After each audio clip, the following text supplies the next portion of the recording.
Good evening, everybody. Once again, this is Wisdom Wednesday, the makeup version.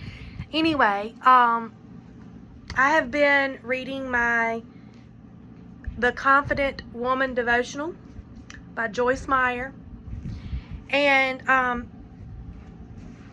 kept thinking back a few weeks ago when I was reading it. I came across the devotional on June 9th that said, "Do what God expects. Thus says the Lord of hosts, do not listen to the words of the prophets who prophesy to you. They teach you vanity, which is emptiness, falsity, and futility, and fill you with vain hopes. They speak a vision of their own minds and not from the mouth of the Lord." That's found in Jeremiah 23:16. And it says, don't let the people around you determine your values or your behavior patterns. It seems that everyone expects something a little different. But one thing for sure is that all these people expect us to keep them happy and give them what they want. Many times the expectations people put on us and we accept are unrealistic. If you want to have confidence, you must stop trying to be Superwoman. Realize you have limitations and that you cannot keep all the people happy all the time. This is one of the amazing traits we see in Jesus. He was the same all the time. He changed people. They did not change him.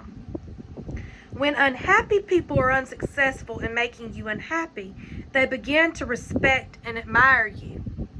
They see that your Christianity is something real. Even people who seek to control you will disrespect you if you allow them to have power over you. I encourage you to be your own person.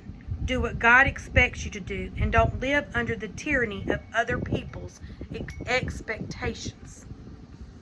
Now, then the next day, which was June 10th, it said, guard your reactions. So June 9th's devotion was do what God expects.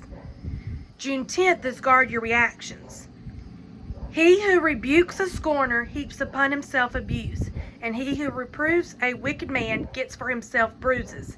Reprove not a scorner, lest he hate you. Reprove a wise man, and he will love you. Give instruction to a wise man, and he will be yet wiser. That's in Proverbs 9:7-9. So it has been statistically proven that 10% of people will never like you. So stop trying to have a perfect record with everyone and start celebrating who you are. A person who knows how to live independently does not allow the moods of other people to alter hers. A story is told of a Quaker man who knew how to live independently as the valued person God had created him to be. One night, as he was walking down the street with a friend, he stopped at a newsstand to purchase an evening paper. The scorekeeper was very sour, rude, and unfriendly. The Quaker man treated him with respect and was quite kind in his dealing with him. He paid for his paper, and his friend continued to walk down the street. The friend said to the Quaker, "How could you be so cordial to him with the terrible way he was treating you?" The Quaker man replied, "Oh, he is always that way. Why should I let him determine how I'm going to act? Who are you letting determine how you act?" So, for Wisdom Wednesday, the makeup version, I want you to think about what God expects from you, not what people expect from you, what God expects from you, and how you react to it. And it says in a prayer, and you can pray this prayer as well. Lord, I can't possibly fulfill everyone else's expectations and demands. Help me to clearly see your values and live according to them. Keep me free from others who want control. Lord, help me to not allow others to steal my joy and peace by the things they say and do. I want to be kind and cordial, but I won't let my mood be determined by others.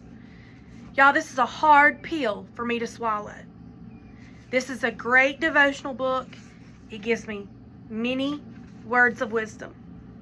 So, take heed to what God's telling us and let's use it for His will. Let this be a wonderful Wisdom Wednesday devotional. See you next for Testimony Thursday.